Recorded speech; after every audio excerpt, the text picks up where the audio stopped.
أعوذ بالله من الشيطان الرجيم بسم الله الرحمن الرحيم واذكر في الكتاب موسى إنه كان مخلصا وكان رسولا نبيا وناديناه من جانب الطور الأيمن وقربناه نجيا. انبیاء کا قصہ چل رہا تھا.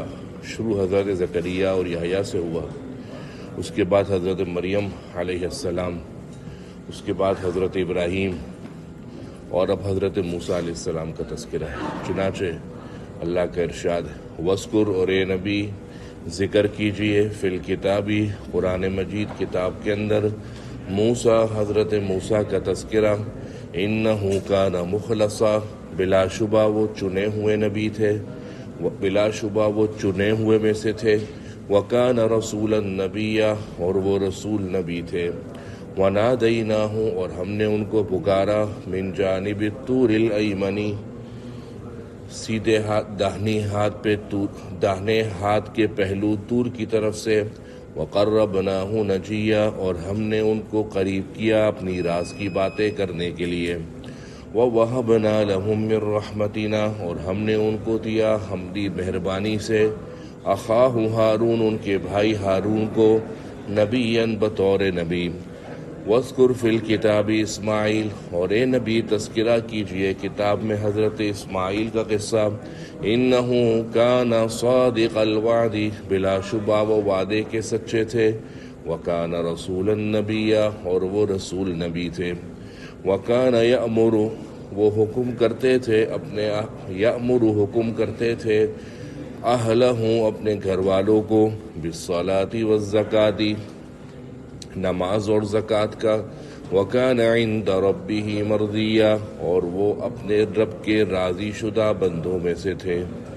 وَاذْكُرْ فِي الْكِتَابِ ادریس، اور اے نبی تذکرہ کیجئے کتاب کے اندر، قرآن کے اندر، حضرت ادریس کا، اِنَّهُ كَانَ صِدِّيقًا نَبِيًّا، بلا شبہ وہ سچے نبی تھے، وَرَفَعْنَاهُ مَكَانًا عَلِيًّا، اور ہم نے ان کو اٹھا لیا اور ہم نے بلند کر دیا ان کا بلند مقام، اور ہم نے بلند کر دیا، ہم نے ادریس علیہ السلام کو مقام بلند پر اٹھا لیا، یعنی جو اصل ان کا بلند مقام تھا. اولئک، یہ وہ لوگ ہیں، الذین انعم اللہ علیہم، کہ جن پر اللہ نے انعام کیا، من النبیین، پیغمبروں میں سے، من ذریت آدم، حضرت آدم کی اولاد میں سے، وَمِمَّنْ حَمَلْنَا مَعَ نُوحٍ، اور ان میں سے جن کو ہم نے سوار کرایا حضرت نوح کے ساتھ. یعنی انبیاء میں سے کچھ تو وہ ہیں جو حضرت آدم کی اولاد میں سے ہیں، کچھ وہ ہیں جن کو ہم نے حضرت نوح کے ساتھ سوار کروایا، اور کچھ وہ ہیں من ذریت ابراہیم و اسرائیل، حضرت ابراہیم اور اسرائیل کی نسل میں سے، وَمِمَّنْ، اور ان میں سے کچھ ایسے ہیں، ہدینا، جن کو ہم نے راہ دکھائی، وَاجْتَبَيْنَا، اور جن کو ہم نے چن لیا. اذا تتلی علیہم آیات الرحمن، جب تلاوت کی جاتی تھی ان پر، ان کے سامنے، ان پر رحمان کی آیتیں، خروا، وہ گر جاتے تھے، سجداً، سجدے کی حالت میں، وبکیاً، اور روتے ہوئے. یہ مقام سجدہ ہے جس کی سجدہ کرنا ضروری ہے. وَاذْكُرْ فِي الْكِتَابِ موسیٰ، اور اے نبی ذکر کیجئے کتاب میں موسیٰ کا تذکرہ، اِنَّهُ كَانَ مُخْلَصًا، بلا شبہ وہ چنے ہوئے میں سے تھے. آپ کو یاد ہوگا شیطان نے اللہ کے سامنے کہا تھا کہ اللہ، میں ان تیرے تمام بندوں کو گمراہ کروں گا سوائے تیرے ان بندوں کے جو الا عبادک منہم المخلصین، جو تیرے چنے ہوئے بندے ہیں. تیرے چنے ہوئے بندوں پر میرا کوئی زور اور میرا کوئی داؤ تیرے چنے ہوئے بندوں پر نہیں چلے گا. حضرت موسیٰ علیہ السلام کے تذکرے کے اندر یہی ہے مخلص، کہ وہ چنے ہوئے میں سے تھے. یعنی اللہ تعالیٰ نے ان کو خاص اپنی عبادت کے ذوق اور گناہوں سے بچنے کی اہتمام کے لیے چن لیا تھا. مخلص اسے کہتے ہیں کہ جس کو غیر اللہ کی طرف التفات نہ ہو، اس کے دل دماغ شعور میں، اس کی دھیان اور فکر میں کل وقت 24 گھنٹے اللہ اور اس کی یاد بسی ہوئی رہے، وہ کہلاتا ہے مخلص. سورہ سعد میں جب اللہ نے انبیاء کا تذکرہ فرمایا تو انبیاء کا تذکرہ فرما کر کہا انا اخلصناہم بخالصہ، کہ ہم نے ان کو ایک مخصوص چنی ہوئی چیز کے ساتھ ان انبیاء کو خاص کر دیا، اور وہ کیا ہے؟ وہ خاص چیز ہے ذکر الدار، آخرت کی یاد ان کو عطا کری ہے، آخرت کی یاد کی فکر عطا کری ہے، فکر آخرت کا ذوق سے ہم نے ان کو نوازا ہے۔ یہ ہے کہ اللہ تعالیٰ نے اس ذوق کی وجہ سے ان کو چن لیا، انا اخلصناہم بخالصہ۔ تو یہ ہے کہ حضرت موسیٰ علیہ السلام کیا تھے؟ مخلص تھے، چنے ہوئے بندوں میں سے تھے۔ اور پھر فرمایا وَكَانَ رَسُولًا نَبِيًّا، اور وہ رسول نبی تھے۔ بعض علماء کے نزدیک رسول اور نبی ایک ہی بات ہے، اور بعض علماء فرماتے ہیں کہ رسول الگ ہوتا ہے اور نبی الگ ہوتا ہے، اور بعض علماء کے نزدیک جب رسول اور نبی ایک ہی نہیں الگ الگ ہے تو رسول کون ہے اور نبی کون ہے؟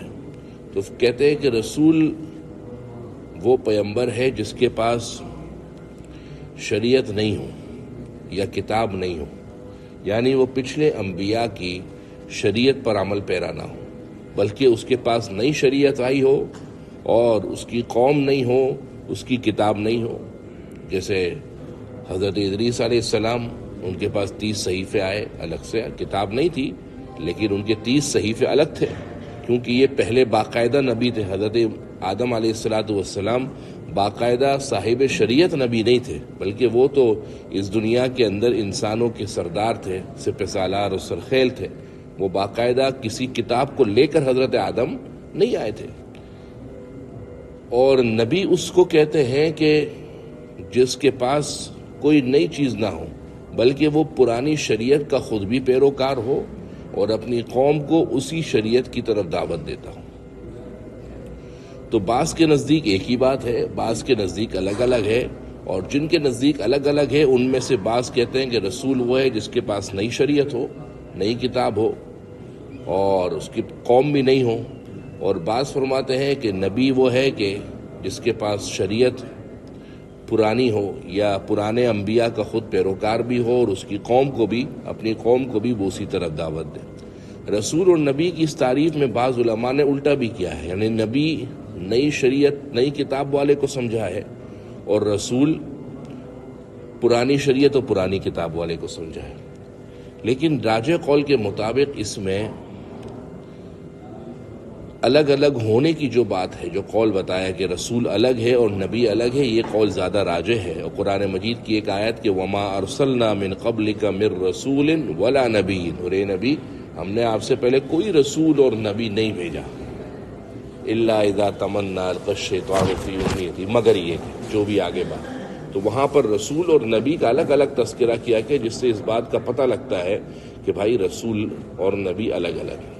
تو یہاں پر فرمایا کہ یہ صرف رسول نہیں تھے حضرت موسیٰ، بلکہ رسول ہونے کے ساتھ ساتھ نبی بھی تھے۔ وَاذْكُرْ فِي الْكِتَابِ موسیٰ، اور نبی تذکرہ کیجئے کتاب میں حضرت موسیٰ کا، إِنَّهُ كَانَ مُخْلَصًا، بلا شبہ وہ چنے ہوئے لوگوں میں سے تھے، وَكَانَ رَسُولًا نَبِيًّا، اور وہ رسول نبی تھے، وَنَادَيْنَاهُ مِن جَانِبِ الطُّورِ الْأَيْمَنِ، اور ہم نے ان کو پکارا طور کے سیدھی طرف سے، وَقَرَّبْنَاهُ، ہم نے حضرت موسیٰ کو قریب کر دیا، نجیًّا، راز کی باتیں کرنے کے لیے۔ یہی وجہ ہے کہ حضرت موسیٰ کا لقب کیا تھا؟ کلیم اللہ، اللہ سے باتیں کرنے والا۔ طور کا جو پہاڑ ہے، یہ آج بھی طور کا پہاڑ اسی نام سے واقع ہے، اور یہ مدین اور مصر کے درمیان ملک شام کے اندر واقع ہے طور پہاڑ، اور آج بھی وہ جگہ جہاں پر حضرت موسیٰ علیہ السلام پر تجلیات کا ظہور ہوا تھا اور حضرت موسیٰ بے ہوش ہو کر گر پڑے تھے، آج بھی وہ مقام موجود ہے۔ اس کے قریب مسجد بھی، پہاڑ پر ایک مصلی بھی بنا دیا گیا ہے۔ تو اللہ فرماتے کہ ہم نے ان کو طور کے داہنی طرف سے پکارا، کیونکہ جب وہ مدین سے نکلے تھے حضرت شعیب علیہ السلام کے پاس، تو مدین سے مصر جانے کے لیے ملک شام کے اندر مدین کوہ طور کا پہاڑ ان کے سیدھے ہاتھ پہ پڑتا تھا۔ تو اللہ فرما رہے ہم نے ان کو پکارا طور پہاڑ میں سیدھی طرف سے، یہ مطلب ہے سیدھی طرف کا۔ وقربناہ نجیا، اور ہم نے ان کو قریب کر لیا سرگوشی کرنے کے لیے، ووہبنا لہم من رحمتنا، اور ہم نے ان کو عطا کیا اپنی مہربانی سے، اخاہ، ان کا بھائی ہارون، نبیا، بطور نبی بنا کر۔ میں نے کیا کہا تھا کہ نبی کسے کہتے ہیں؟ جو پرانی شریعت اور پرانی کتاب ہو۔ تو حضرت ہارون حضرت موسیٰ کی لائی ہوئی شریعت اور حضرت موسیٰ کے لائی ہوئی کتاب پر لوگوں کو عمل کرواتے تھے، تو اللہ فرماتے ہم نے ہارون کو نبی بنایا، جبکہ موسیٰ علیہ السلام کا تذکرہ نبی سے نہیں کیا، موسیٰ علیہ السلام کا تذکرہ رسول نبی سے کیا، کہ موسیٰ ظاہر ہے جو رسول ہوگا وہ نبی تو ہوگا ہی، لیکن جو نبی ہے وہ رسول ہونا ضروری نہیں ہے۔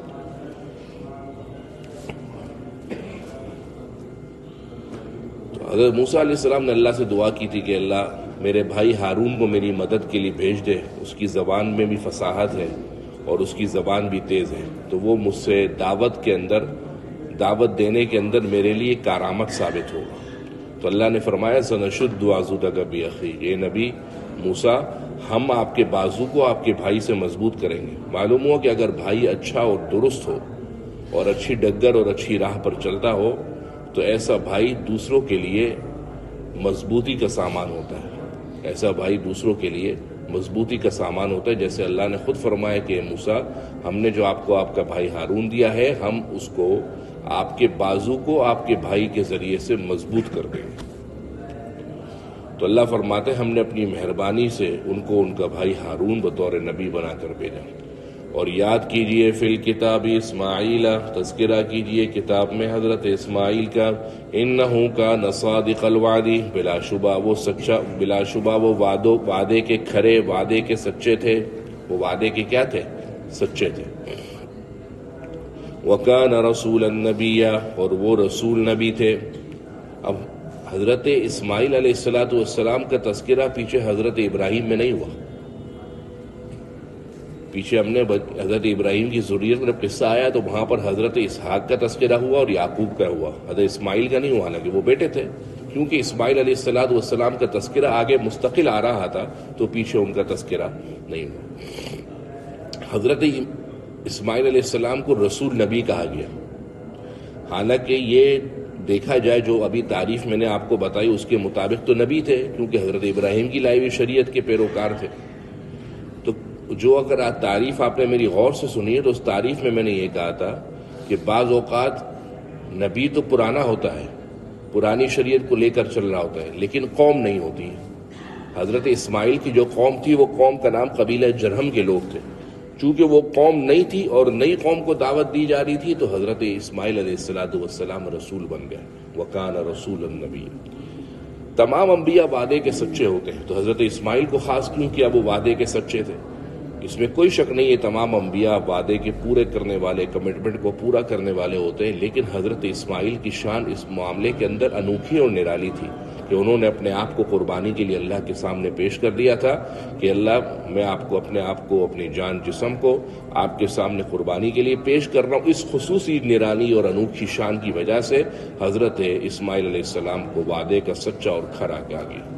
وَكَانَ يَأْمُرُ أَهْلَهُ بِالصَّلَاةِ وَالزَّكَاةِ، معلوم ہوا صرف خود آپ نیک بن جائیں یہ کافی نہیں ہے، بلکہ نیکی کے ساتھ نیکی کا حکم بھی کرتے رہیں، چاہے وہ دعوت و تبلیغ میں وقت لگا کر کریں یا کسی بھی طریقے سے لوگوں کو اللہ کی راہ کی طرف بلاتے رہیں، اللہ کے دین کی طرف بلاتے رہیں، یہ ضروری ہے۔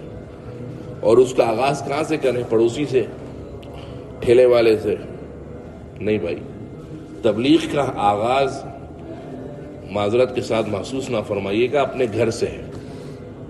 تبلیغ کا آغاز کہاں سے؟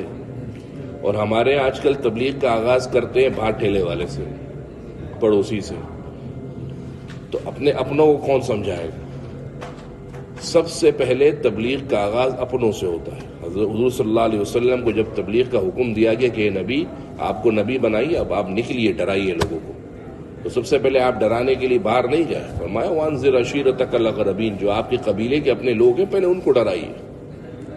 اور آج کل ہمارا تبلیغ کے اندر ماحول یہ بن گیا کہ باہر چلے پہ جا رہے ہیں، 4 مہینے پہ جا رہے ہیں، 7 مہینے پہ پوری پاکستان پوری دنیا گھوم رہے ہیں، لیکن گھر کے اندر اصلاح کی کوئی بات نہیں ہے، گھر میں فضائل اعمال کی تعلیم کا کوئی کانسیپٹ ہی نہیں ہے۔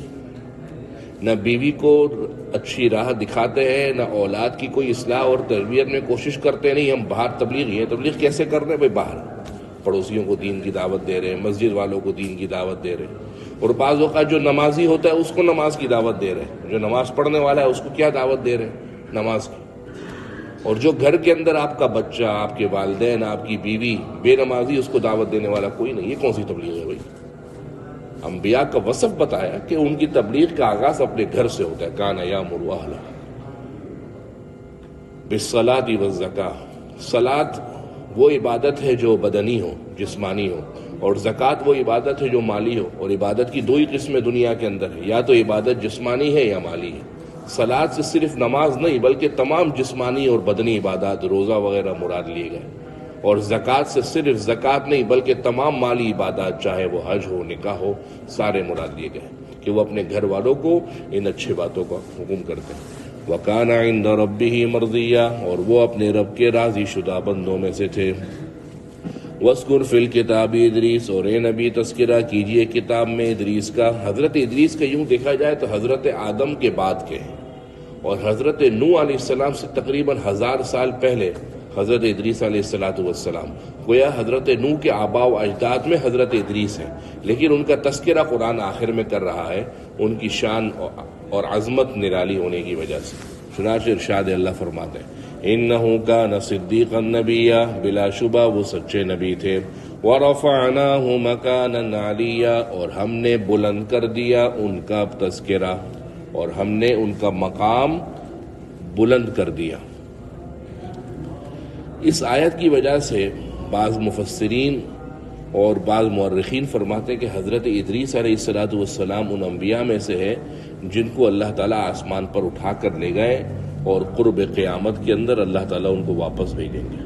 اور بعض مفسرین فرماتے ہیں کہ ان کو اللہ تعالیٰ اٹھا کر لے گئے ہیں اور ان کی وفات اوپر ہو گئی. حضرت عیسیٰ کی تو وفات جیسے نہیں ہوئی، حضرت عیسیٰ کی تو دوبارہ بعثت ہوگی، بعثت انبیاء کے طور پر نہیں بطور امتی ہوگی، لیکن حضرت ادریس علیہ السلام کو اللہ نے آسمان پر زندہ اٹھا لیا ہے. اور استدلال کے اندر دلیل میں یہ آیت پیش کرتے ہیں کہ ہم نے ان کو بلند مقام پر اٹھا لیا. اور بلند مقام سے ظاہری طور پر آسمان مراد لیتے ہیں کہ ہم نے اس کو آسمان پر اٹھا لیا. لیکن جمہور مفسرین اس بات پر متفق اور متحد ہیں کہ حضرت ادریس علیہ السلام کے بارے میں ایسی کوئی بات پایۂ صحت کو نہیں پہنچی ہوئی کہ جس سے واقعتاً حتماً اور قطعاً حضرت عیسیٰ علیہ السلام کے بارے میں جو کہا جاتا ہے وہی بات حضرت ادریس کے بارے میں کہی جائے. لہذا جب یہ بات مکمل صحت کے درجے کو نہیں پہنچی تو جمہور مفسرین کے نزدیک حضرت ادریس علیہ السلام ان میں سے نہیں ہے، اور وہ اس کا ترجمہ کرتے ہیں کہ ہم نے ان کو دنیا کے اندر بڑا بلند مقام دیا. اور بلند مقام کیا یہ کوئی کم ہے کہ آج میں اور آپ ہزارہا سال، دنیا کے سینکڑوں سال گزر گئے، آج بھی میں اور آپ مسجد میں بیٹھ کر ان کا تذکرہ فرما رہے ہیں. اولئک الذین انعم اللہ. یہ سارے انبیاء جن کا قصہ ہم نے آپ کو بتایا یہ وہ سب وہ ہیں جن پر اللہ نے انعام کیا. من النبیین من ذریت آدم. حضرت آدم علیہ السلام کی ذریت میں سے، یعنی حضرت آدم کی ذریت میں سے کون ہے؟ حضرت ادریس. وَمِمَّنْ حَمَلْنَا مَعَ نُوحٍ. اور جن کو ہم نے سوار کیا حضرت نوح کے ساتھ. تو یہ کون ہے جن کو سوار کیا حضرت نوح کے ساتھ؟ حضرت ابراہیم. حضرت ابراہیم کو خود تو سوار نہیں کیا تھا، لیکن چونکہ ساری نسل حضرت نوح سے چلی تھی، حام سام یافس میں نے آپ کو بتایا تھا، اور حضرت ابراہیم بھی ظاہر ہے انہی نسل میں سے ہے، تو حضرت ابراہیم اس سے مراد ہے کہ جن کو ہم نے حضرت نوح کے ساتھ سوار کیا. وَمِن ذُرِّيَّةِ ابراہیم. اور حضرت ابراہیم کی ذریت میں سے، یعنی حضرت اسماعیل، حضرت اسحاق اور یعقوب. وَإِسرائیل. اور حضرت اسرائیل کی اولادوں میں سے، نسلوں میں سے، یعنی حضرت زکریا، حضرت یحییٰ اور حضرت موسیٰ، حضرت ہارون. یہ بنی اسرائیل میں سے ہیں، اور یہ بھی اسرائیل کی ذریت کے اندر حضرت موسیٰ، ہارون، حضرت زکریا، یحییٰ، یہ سارے انبیاء آ جائیں گے. اور ایسے بھی ہیں وَمِمَّنْ هَدَيْنَا. جن کو ہم نے ہدایت دی. وَاجْتَبَيْنَا. اور جن کو ہم نے چن لیا. اِذَا تُتْلَىٰ عَلَيْهِمْ آيَاتُ الرَّحْمَٰنِ. جب ان پر تلاوت کی جاتی تھی رحمان کی آیتیں. خَرُّوا سُجَّدًا. وہ سجدے میں گر جاتے تھے. وَبُكِيًّا. اور روتے ہوئے گرتے تھے. معلوم ہوا خدا کا کلام پڑھتے وقت رونا یہ اللہ تعالیٰ کے نیکوکار بندوں کی صفت ہے. ہونا تو یہ چاہیے تھا کہ اس کے بعد ایسے لوگ آتے جو اس دین کا منصب کو سنبھال کے رکھتے، نمازیں پڑھتے اور اپنی خواہشات کو پس پش ڈال کر اللہ اور اس کے احکامات پر عمل کرتے، لیکن کیا ہوا؟ اللہ فرماتے ہیں فَخَلَفَ مِن بَعْدِهِمْ خَلْفٌ، اس کے بعد ان کے پیچھے برے لوگ آئے۔ خلف لام پر جزم کے ساتھ، سکون کے ساتھ، اس کو کہتے ہیں بری اولاد، اور خلف لام پر فتحے کے ساتھ، اس کا معنی ہے اچھی اولاد۔ خالی کسرے سے اور فتحے سے اس لفظ کے معنی بدل جاتے ہیں۔ فخلف بعد میں آئے، پیچھے آئے، من بعدہم ان انبیاء کے بعد، خلف ایسی برے ناخلف اولاد، بری اولاد، اضاعوا الصلاۃ انہوں نے نماز کو ضائع کر دیا، واتبعوا الشہوات شہوات کے پیچھے چل پڑے، نماز کو ضائع کیا اور شہوات کے پیچھے چل پڑے۔ اور نماز کو ضائع کرنے کا مطلب بعض مفسرین نے فرمایا کہ نماز کو بالکل نہ پڑھا، اور بعض مفسرین نے فرمایا کہ جو اس کا بہترین اور مستحب وقت تھا اس کے اندر نہیں پڑھا، نماز کو تاخیر سے پڑھا۔ اور بعض مفسرین نے فرمایا نماز کو ویسے ادا نہیں کیا جیسے نماز کو ادا کرنے کا آداب اور اہتمام، خشوع اور خضوع کے ساتھ حق تھا، ویسے ادا نہیں کیا۔ حضرت حذیفہ رضی اللہ عنہ فرماتے ہیں کہ حضرت حذیفہ کے سامنے ایک شخص نے نماز پڑھی، حضرت حذیفہ نے اس کو بلایا اور دیکھا کہ اس کو کہا کہ تم تو نماز کے اندر آداب کا خیال نہیں رکھتے، نہ تعدیل ارکان پورا کرتے ہو، کتنے عرصے سے نمازیں پڑھ رہے ہو؟ اس نے کہا 40 سال سے۔ حضرت حذیفہ نے کہا پھر گواہ رہو تمہاری 40 سال سے ایک نماز بھی قبول نہیں ہوئی، اس حالت میں اگر تمہاری موت آ گئی تو مردار کی موت مرو گے۔ 40 سال سے نماز پڑھ رہے ہو لیکن تمہاری نماز کہلانے کے لائق نہیں ہے، نہ تم آداب کا خیال رکھ رہے ہو اور نہ تعدیل ارکان۔ تعدیل ارکان کا مطلب تو بہرحال پتہ ہے آپ کو، یعنی سکون سے نماز ادا کرنا، رکوع کرنے کے بعد آرام سے کھڑے ہو جانا۔ ہمارے یہاں مزدور طبقہ اور عموماً پٹھان حضرات، ان کی جو نماز ہوتی ہے بالکل رکوع کے بعد سیدھا کھڑے نہیں ہوتے، یہ رکوع کے بعد کھڑے ہوتی ہے، بس شلوار پاجامہ کھینچ کر فوراً کلٹی مارتے ہوئے سجدے میں چلے جاتے ہیں۔ یہ تعدیل ارکان نہیں ہوتا۔ تعدیل ارکان اگر نہ ہو تو آپ کا واجب چھوٹ گیا، واجب چھوٹ گیا تو آپ کے لیے آپ کو نماز دوبارہ وقت کے اندر واجب الادا ہو جائے گی۔ اور اگر ایسی نماز پڑھتے رہے تو حضرت حذیفہ نے فرمایا کہ اگر ایسی نماز ہے جس میں آداب اور تعدیل ارکان کا خیال نہیں رکھا گیا تو گویا تمہاری نماز نہیں ہوئی۔ تو یہ مراد ہے نماز کو ضائع کرنے سے۔ واتبعوا الشہوات، مسلمان دنیا کے اندر آزاد نہیں ہے کہ دل میں چاہا شراب پڑی ہے پی لے، سود ہے کھا لے، حرام طریقہ ہے کما لے، غلط طریقہ ہے شہوت پوری کر لے۔ نہیں، مسلمان تو اپنی شہوات کو پس پش ڈال کر اللہ کے جو حکم ہے اس پر عمل کرتا ہے۔ لیکن اللہ فرماتے کہ انبیاء کے جانے کے بعد ایسے لوگ آئے کہ جنہوں نے نمازوں کو ضائع کیا اور کھلے عام فسق و فجور کیا۔ یہ زمانہ ہمارے ہاں آ چکا ہے، یہ زمانہ یہ نہ سمجھیں کہ آئے گا، یہ زمانہ آ چکا ہے۔ نہیں سمجھ میں آئے تو ظہر کی نماز جب آج ہو تو کئی نماز پہلے آپ شرف آباد میں 1:15 بجے والی پڑھ کر 1:45 بجے جب نماز ہو رہی ہو تو محلے کا چکر لگا، آپ کو اندازہ ہو جائے گا کہ اس کے پیچھے فخلف من بعدہم خلف، انبیاء کے بعد ایسے برے اور ناخلف بری اولادیں آئیں کہ جنہوں نے نمازوں کو ضائع، کھلے عام نماز ضائع ہے۔ واتبعوا الشہوات، اور سب اپنے اپنی شہوتوں میں پڑے ہوئے، کسی کو فکر بھی نہیں ہے کہ نماز جیسا فریضہ آپ سے ساقط ہو رہا ہے۔ اللہ فرماتے فسوف یلقون غیا، ان قریب یہ لوگ گمراہی میں جائیں گے، ان قریب یہ لوگ بربادی میں ڈالے جائیں گے۔ حضرت عبداللہ ابن مسعود فرماتے ہیں کہ غار جہنم کے اندر ایک جگہ کا نام ہے، غار جہنم کے اندر ایک غی، یلقون غیا، غیا جہنم میں غار ایک جگہ کا نام ہے جہاں پر جہنم کے سے اندر سخت ترین عذاب دیا جاتا ہے۔ حضرت عبداللہ ابن عباس فرماتے ہیں کہ غی یہ جہنم کا ایک غار ہے جس میں جہنم کے جتنے عذاب ہیں ان تمام عذاب میں سب سے سخت ترین عذاب ہے۔ حضرت عبداللہ ابن مسعود غی کو جہنم کا ایک مقام بتاتے ہیں اور حضرت عبداللہ ابن عباس جہنم کا ایک غار بتاتے ہیں۔ اور دوسرے مفسرین کے نزدیک غی یہاں پر لغوی معنی میں ہے، یعنی عنقریب وہ لوگ بربادی میں ڈال دیے جائیں۔ ہاں کچھ لوگ ایسے ہیں جو بربادی سے کنارہ کشی اختیار کریں گے، یہ وہ لوگ ہیں جن کی زندگیاں تو گناہوں میں گزر گئی لیکن اب اللہ سے قریب ہونا چاہتے ہیں، تو اس کا طریقہ اللہ بتا رہے ہیں۔ الا من تاب، مگر جو توبہ کر لے۔ توبہ کرنے کا مطلب ہاتھ میں تسبیح ہو، ہاتھ میں تسبیح منہ میں رام رام، ایسے نہیں۔ توبہ کرنے کا طریقہ یہ ہوتا ہے کہ آپ بھلے استغفار نہ کریں، بھلے آپ تسبیح نہ چلائیں، بھلے آپ 100 دفعہ نہ پڑھیں، آپ کے دل میں ندامت کا اظہار ہو، کسی گناہ میں مبتلا ہو تو فوری طور پر چھوڑ دیں اور آئندہ کے لیے اس گناہ کو نہ کرنے کا عزم کر لیں۔ یہ توبہ کی 3 شرطیں ہیں۔ اگر آپ کی کسی توبہ میں یہ 3 شرطیں نہ پائی گئیں اور آپ دن میں 100 دفعہ استغفر اللہ استغفر اللہ استغفر اللہ استغفر اللہ پڑھ لیں، ایسی توبہ کی کوئی حیثیت نہیں ہے، یہ صرف زبان کا ذکر کہلائے گا، توبہ نہیں کہلائے گی۔ توبہ یہ ہے کبھی گناہ ہوا ہے، اس پر آپ کو حسرت ندامت ہو کہ یار یہ کیا ہو گیا، گناہ میں مبتلا ہے، غلط کاروبار کر رہے ہیں، غلط سوچ میں، غلط معاملے میں، فوری طور پر چھوڑ دیں۔ اور نمبر 3، آئندہ کے لیے اس گناہ کی طرف نہ جانے کا عزم مصمم کرے، یہ ہے توبہ۔ وآمنا، اور ایمان لے آئے، وعمل صالحا، اور آئندہ کے لیے نیک اعمال کرے۔ فاولئک یدخلون الجنہ، ایسے لوگ جنت میں داخل ہوں گے، ولا یظلمون شیئا، اور ان پر کچھ بھی ظلم نہیں کیا جائے گا۔ جنات عدن، ہمیشہ کے باغات ہیں، التی وعد الرحمن عبادہ، جن کا اللہ نے وعدہ کیا ہے اپنے بندوں سے، بالغیب، غائبانہ طور پر، انہ کان وعدہ ماتیا، بلا شبہ اللہ کا وعدہ مقررہ وقت پر پہنچے گا۔ لا یسمعون فیہا لغوا، وہ وہاں پر نہیں سنیں گے کوئی بھی فضول بات، الا سلاما، مگر سلامتی والی۔ یا تو اس سے سلام مراد ہے کہ جہاں جہاں ایمان والے بندے کا جنت میں گزر ہوگا وہاں وہاں فرشتے اس کو سیلوٹ کریں گے اور سلام کریں گے، اور یا پھر اس کی مراد یہ ہے کہ جہاں بھی جنت میں بات ہوگی سلامتی والی، عافیت والی، فضول بات، کنارہ کشی، بک بک، کسی قسم کی بکواس، انسان کو تکلیف پہنچانے والی، تانے مارنا، تنقید کرنا بلا وجہ، اس قسم کی کوئی بھی بات جنت میں نہیں ہوگی، صرف سلامتی والی بات ہوگی۔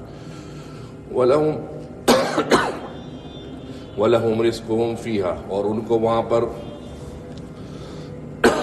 کھانا ملے گا، رزق ملے گا، بُكْرَةً وَعَشِيًّا، صبح اور شام۔ جیسے ہمارے یہاں بولا جاتا ہے نا 2 وقت کی روٹی، اور 2 وقت کی روٹی کا مطلب یہ نہیں ہوتا کہ صرف 2 وقت کی، بلکہ یہ کنایا محاورتاً بولا جاتا ہے، یعنی مکمل، کہ بھائی جس کے پاس 2 وقت کی روٹی، یعنی جس کے پاس سارے اسباب میسر ہیں، اس کے لیے 2 وقت کی روٹی کا لفظ استعمال کیا جاتا ہے۔ اور بعض مفسرین فرماتے ہیں کہ نہیں، حقیقتاً جنت کے اندر صبح اور شام کھانا ملے گا، لیکن یعنی صبح اور شام جو کھانا ملے گا وہ انتہائی اعزاز اور اکرام کے ساتھ، مکمل لمبے چوڑے دسترخوان کے ساتھ ملے گا۔ اس کے علاوہ بھی اگر کبھی کوئی کچھ کھانا چاہے گا تو وہاں پر تو تمہارے لیے آزادی ہے، جو تمہارا دل چاہے کھا لو، لیکن مکمل اعزاز اور اکرام کے ساتھ 2 وقت کی روٹی ملے گی۔ اس سے یہ بھی پتہ لگا کہ 2 وقت کی روٹی کھانے والا شخص وہ انتہائی عافیت کے اندر ہے۔ اپنا اپنا محاسبہ کریں، ہم میں سے ہر وہ شخص جس کو اللہ تعالیٰ دن میں 2 وقت کی روٹی دے رہا ہے، چاہے وہ صبح کا ناشتہ یا رات ہو، یا دوپہر یا رات ہو، یا رات اور صبح کا ناشتہ ہو، 2 وقت کی روٹی سکون سے کھا رہا ہے، اس کا مطلب دنیا کی تمام تر وسیلتیں، نعمتیں اس کو میسر ہیں۔ تلک الجنہ، یہ وہ جنت ہے، التی نورث من عبادنا، جس کا وارث ہم اپنے بندوں میں سے اس کو بنائیں گے، من کان تقیا، کہ جو تقوی اختیار کرنے والا ہو، گناہوں سے بچنے والا ہو۔ کوئی جنت قیمتی چیز ہے، اللہ تعالیٰ ہر ایسے غیر نتو خیرے کو تو دیں گے نہیں، اسی کو اللہ تعالیٰ اس جنت کا وارث بنائیں گے ہمارے بندوں میں سے۔ اللہ فرماتے ہیں کہ جو گناہوں سے بچنے والا ہوگا۔ فخلف من بعدهم خلف، ان کے بعد ایسی ناخلف اولادیں آئیں، اضاعوا الصلاۃ، جنہوں نے نماز کو ضائع کیا، واتبعوا الشہوات، اور اپنی منمانی خواہشات کے پیچھے چل پڑے، فسوف یلقون غیا، عن قریب وہ بربادی میں ڈال دیے جائیں گے، الا من تاب، مگر اس نے توبہ کی، وآمن، ایمان لایا، وعمل صالحا، نیکی کا عمل کیا، فاولئک یدخلون الجنہ، ایسے لوگ جنت میں داخل ہوں گے، ولا یظلمون شیئا، اور ان پر کچھ بھی ظلم نہیں کیا جائے گا۔ جنات عدن، ہمیشہ کی باغات ہے، الذی وعد الرحمن عبادہ، جس کا اللہ نے وعدہ کیا ہے اپنے بندوں سے، بالغیب، غائبانہ طور پر، انہ کان وعدہ ماتیا، بلا شبہ اللہ کا یہ وعدہ مقررہ وقت پر پہنچ کے رہے گا۔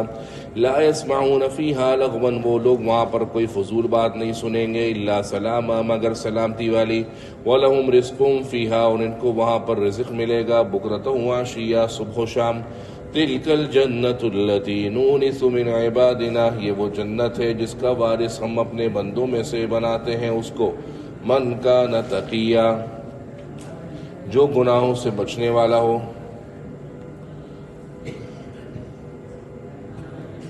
حضرت جبرائیل علیہ السلام اللہ کے نبی صلی اللہ علیہ وسلم کے پاس آیا کرتے تھے، تو اللہ کے نبی نے فرمایا کہ آپ کے آنے سے ہمیں تسلی ملتی ہے، آپ تھوڑا زیادہ آیا کریں ہمارے پاس، کم کم کیوں آتے ہیں؟ تو حضرت جبرائیل نے فرمایا کہ بھائی میں اپنی طرف سے تھوڑا ہی آتا ہوں، میرے پاس آنا اللہ کے حکم کی وجہ سے ہے، اور اللہ ہی کے پاس ساری ان چیزوں کا علم ہے، اور آپ کا رب کسی چیز کو بھولتا نہیں ہے، اور آسمانوں کا پالنے والا اور زمین کا پالنے والا اور جو کچھ ان کے درمیان اس کا پالنے والا ہے، لہٰذا یہ نبی آپ اسی کی عبادت کیجیے اور اسی کی بندگی پر جمے رہیے۔ اس مضمون کا اگلی آیات کے اندر تذکرہ ہے۔